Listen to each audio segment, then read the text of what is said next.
आपको क्या लगता है जो समय आप बचा रहे हो वो समय कोई अपने सपनों में लगा रहा होगा? क्योंकि आपको लगता है आप 4 से 6 घंटा स्टडी करके अपने सपनों को पूरा कर सकते हैं। Hare Krishna everyone, very very good morning. आप सबका स्वागत करती हूँ अपने न्यू ब्लॉग में। मेरी हो गई थी सुबह 4 बजे। सबसे पहले मैं फ्रेश वगैरह हो गई थी एंड उसके बाद बैठ गई थी अपना स्टडी टेबल पे एंड स्टार्ट करा अपना टू डू लिस्ट बनाना। मैंने सबसे पहले अपना टू डू लिस्ट बनाया एंड टू डू लिस्ट बनाने के बाद मैं अपना स्टडी सेशन स्टार्ट करूंगी, लेकिन उससे पहले मैं अपना टारगेट आज का सेट कर लूंगी। टारगेट लिख के मैंने सामने पेज कर लिया था, चिपका दिया था, ताकि मुझे पता चलता रहे कि मेरा कितना टारगेट कंप्लीट हो गया है, कितना रह गया है।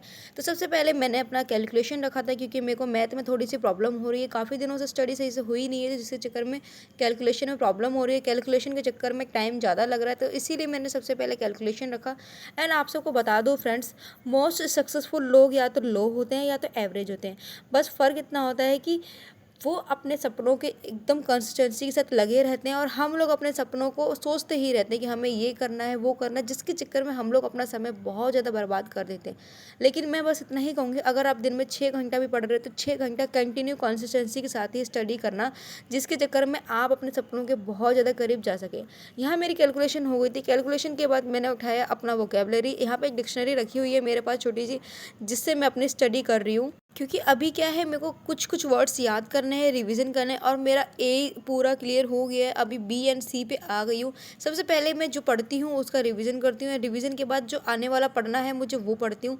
एंड डिक्शनरी कंप्लीट करने के बाद मैंने स्टार्ट करा अपना सिनोनिम्स एंड एंटोनिम्स। अभी मैं स्टार्ट कर रही हूँ सिनोनिम्स एंड सिनोनिम्स की। मेरे पास ये बुक रखी हुई है, जिससे मैं क्वेश्चंस लगा रही हूँ। और सीरियसली बताऊँ, इससे क्वेश्चंस ना हमेशा एग्जाम में फंसते ही फंसते, इसलिए मैं अक्सर सिनोनिम्स वगैरह जो करने होते हैं वो मैं इसी बुक से करती हूँ। ये बुक अरिहंत की है। इंग्लिश एंड वोकेब पूरी हो गई थी। फ्रेंड्स, आप लोग के कमेंट है ना, दीदी वीडियो कहाँ से एडिट करते हो, आइए आपको मैं बताती हूँ। फ्रेंड्स, मैं इसी के बारे में बात कर रही थी, फ्री ऑनलाइन ऑडियो कट के बारे में। सबसे पहले आपको चूज ऑडियो फाइल पे क्लिक करनी है एंड आपको यहाँ फाइल पे जानी है। फिर जो सी वीडियो आपको चॉइस करनी है वो कर सकते हो। एंड साथ ही साथ जैसे मैंने ये वीडियो चॉइस करी, और मेन चीज़ इसमें ये अच्छी है कि आप इसमें क्वालिटी को हाई भी कर सकते हो एंड लो भी कर सकते हो।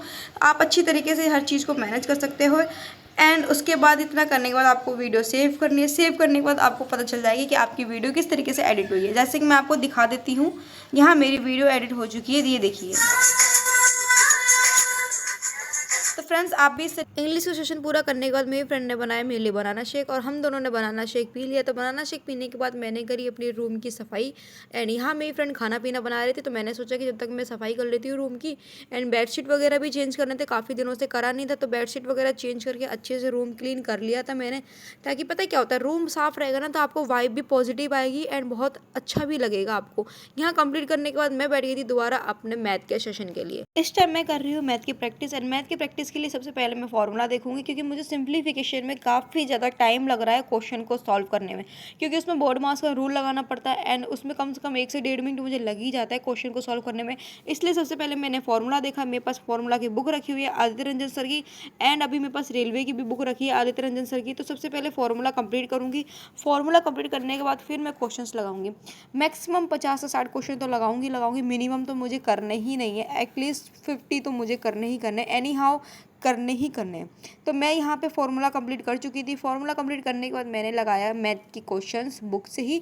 एंड अभी मैंने सिंप्लीफिकेशन के अपने फॉर्मूला पढ़े हैं एंड उसके बाद मैं सिंप्लीफिकेशन के ही क्वेश्चंस लगा रही हूँ। एंड सीरियसली गाइस, आपको बताऊँ, फॉर्मूला बुक से पढ़ने के बाद क्वेश्चंस इतने ईजी तरीके से बन रहे थे ना, और फास्टली सॉल्व भी कर रही थी।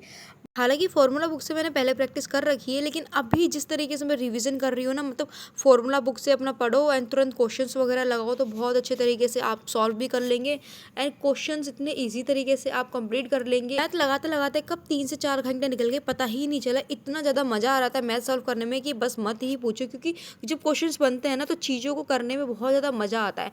एंड यहाँ मेरी फ्रेंड ने सारा खाना बना दिया था। उसने बोला कि 4 रोटी बना दे मेरे लिए, तो मैं उसके लिए रोटी बनाने लग गई थी। रोटी वगैरह बनाने के बाद मैं खा पी के रेस्ट करी थोड़ी देर, एंड उसके बाद मैं फिर से बैठ गई थी अपने सेशन के लिए। अब ले रही हूँ मैं अपना जीएस का सेशन। यहाँ पे मेरे पास जीएस के नोट्स रखे हुए हैं, उससे मैं रिवीजन कर रही हूँ। फिलहाल मेरे पास जितने नोट्स रखे हैं मैं उससे रिवीजन करूँगी एंड बचा कुचा जो कुछ रहेगा उसके बाद मैं क्लास वगैरह लूँगी, क्योंकि अभी क्या है, टाइम है नहीं। क्योंकि अभी हमारा मार्च अप्रैल में फॉर्म निकलने वाला है, मे बी 1 जून से हमारे एग्ज़ाम भी चालू हो जाएंगे। एंड अब भी पढ़ने लगूंगी तो बहुत सारा टाइम वेस्ट कर दूंगी, इसलिए जो नोट्स वगैरह रखे हुए हैं उसी से ही मैं रिवीजन करूँगी। एंड सीरियसली बताऊँ, जितने भी नोट्स रखे हैं ना मेरे पास, वो सारे के सारे में से क्वेश्चंस फँसते ही फँसते हैं। इस तरीके से मैंने नोट्स वगैरह बना रखे हैं, तो सोचा कि उसी से ही रिवीजन कर लेती हूँ मैं। यहाँ पे मैं जीके जीएस का रिवीजन कर रही थी, एंड मतलब मेरे पे ना हिस्ट्री के नोट्स मैंने सामने भी लगा रखे हैं, ठीक है। उसमें कुछ ऐड करना था, वहाँ पर भी ऐड कर रही थी, और जो मैं पढ़ रही हूँ उसी तरीके से सामने भी कुछ कुछ लिखे हुए हैं, तो दोनों तरफ से मैं पढ़ के अपना अच्छे से समझ भी रही थी। सेशन कंप्लीट करने के बाद हम लोग को थोड़ी सी भूख लगी, तो हम लोग आ गए थे यहाँ पे समोसा लेने, कचौड़ी लेने, क्योंकि मन कर रहा था खाने का। तो फिर क्या, हम लोग पहुँच गए थे। अब फिर मैं दोबारा खा पी के बैठ गई थी अपने मैथ के सेशन के लिए। हाँ फ्रेंड्स, लेना मुझे रीजनिंग था, लेकिन मैंने सोचा कि मैथ का एक बार क्लास ले लेती हूँ। एंड अभी सर ने ना दोबारा से पूरा का पूरा प्रैक्टिस सेट चालू करा है, तो अभी मैं वो नहीं ले रही हूँ। मुझको ना परसेंटेज में एक टॉपिक क्लियर करना है, तो सोचा कि मैं वो क्लियर कर लेती हूँ। और यहाँ मेरी फ्रेंड ने जीके जीएस के नोट्स दिए थे अपने, तो मैंने सोचा चलो ठीक है वो देख लेती हूँ। कि इस बुक से मैंने पढ़ा हुआ है, लेकिन उसने बोला कि दीदी जो तुम्हारे नोट्स बने हुए हैं वो, और जो मेरे पास ये बुक रखी है, एक बार इन दोनों से पढ़ के देखो, आपको बहुत ज़्यादा फ़ायदा भी मिलेगा एंड क्वेश्चंस भी आपसे बनने लगेंगे। मैंने कहा चलो ठीक है, मैं पढ़ के देख लूँगी। और फिर मैं मैथ की क्लास लेने लग गई थी। परसेंटेज की मुझे ना एक टॉपिक है जिसमें मुझे कन्फ्यूज़न, दो टॉपिक में कन्फ्यूज़न हो रही है। एक तो मुझे जो परसेंटेज वाला क्वेश्चंस होता है ना, कि इतने बच्चे पास हुए, इतने बच्चे फेल हुए, वो, एंड आज चुनाव वाला होता है ना, ये दो टाइप में मुझे थोड़ी सी प्रॉब्लम हो रही है, टाइम लग रहा है सॉल्व करने में। तो सोचे कि परसेंटेज की एक बार मैं क्लास ले लेती हूँ, फिर आगे वाला जो क्लास होगा वो ले लूँगी।